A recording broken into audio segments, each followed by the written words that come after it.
வெளிநாட்டில் வதியும் எமது ஆசிரியர் நண்பர்கள் அனைவருக்கும் இனிய வணக்கம். நாம் 20 வருடங்களின் பின்னர் ஒன்றாக இணைகின்றோம். நீங்கள் இன்று இணைகின்றீர்கள். நாங்கள் 19/4/2026 அன்று யாழ்ப்பாணத்தில் ஒன்றாக சந்திக்கின்றோம். நாம் இந்த கல்லூரியில் கடந்து வந்த பாதையிலே நாங்கள் அனுபவித்த கஷ்டங்கள், மகிழ்ச்சிகள் ஏராளம்.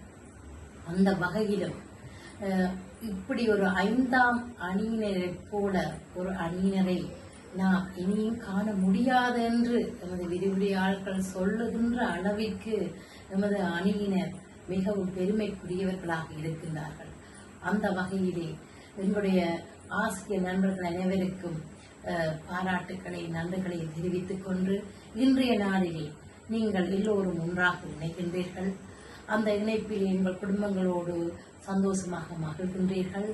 அந்த மகிழ்ச்சியிலே உங்களுக்கு இறை ஆசீர்வாதம் கிடைக்க வேண்டும் என்று உங்களை வாழ்த்துவதுடன் உங்களுக்கான நாம் அன்றைய காலத்திலே கல்லூரியிலே இருந்த நினைவுகளை மீட்டு பார்க்கும் ஒரு சிறிய கவிதை.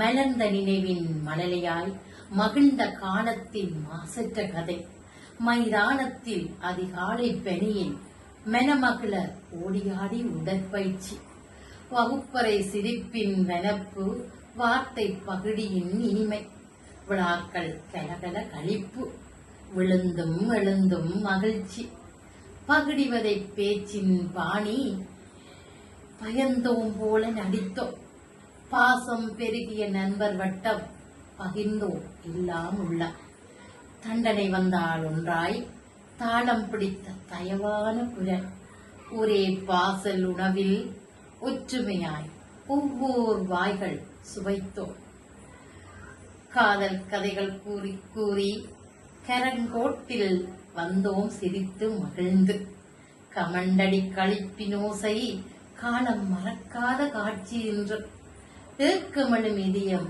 ஏம்பளிக்கும் ஏழை நினைவின் நிழலாய் நீண்டு, மீண்டும் வராத நாளை நினைத்து மிடுக்கோடு மெல்ல நினைத்து வாழ்வோம்.